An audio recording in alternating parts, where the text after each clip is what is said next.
मध्यमवर्गीय घरातील एका मुलाला 10वीच्या परीक्षेत 90% गुण मिळाले.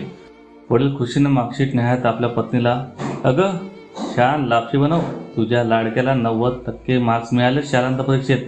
आई किचनमधून पळत पळत येत म्हणाली, बघूया, मला दाखवा. इतक्यात मुलगा पटकन बोलला, बाबा तिला कुठे रिझल्ट दाखवताय, तिला काय लिहिता वाचता येते का, अशिक्षित आहे ती. भरल्या डोळ्याने पदर पुसत आई लापशी बनवायला निघून गेली. ही गोष्ट वडिलांना लगेच लक्षात आली. मग ते मुलाच्या संवादात भर टाकून म्हणाले, हो रे, ते पण खरंच आहे. तू पोटात असताना तिला दूध बिलकुल आवडत नसताना तू सुदृढ व्हावास म्हणून 9 महिने ती रोज दूध पित होती. अशिक्षित होती ना ती. तुला सकाळी 7 वाजता शाळेत जावं लागायचं, म्हणजे स्वतः सकाळी 5 वाजता उठून तुझ्या आवडीचा नाश्ता आणि डबा बनवायची. अशिक्षित होती ना ती. असे म्हणत होते. तू रात्री अभ्यास करता करता झोपून जायचा, तेव्हा येऊन ती तुझी वह्या पुस्तकं बरोबर भरून तुझ्या अंगावर पांघरून नंतरच झोपायची. अशिक्षित होती ना ती. तू लहानपणी बहुतेक वेळा आजारी असायचास, तेव्हा रात्र जागून ती परत सकाळी तिची काम चोख करायची.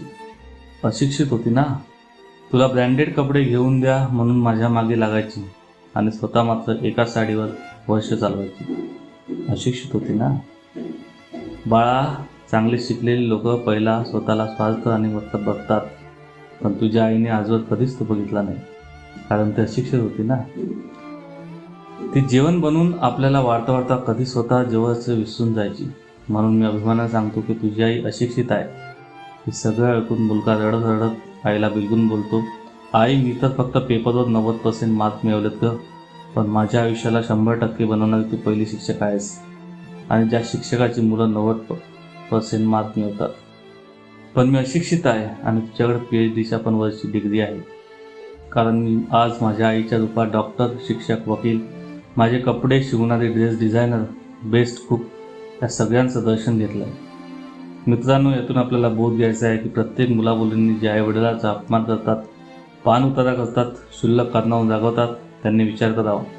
त्यांच्यासाठी त्यांनी काय काय सुचलं आहे आईवडिलांनी.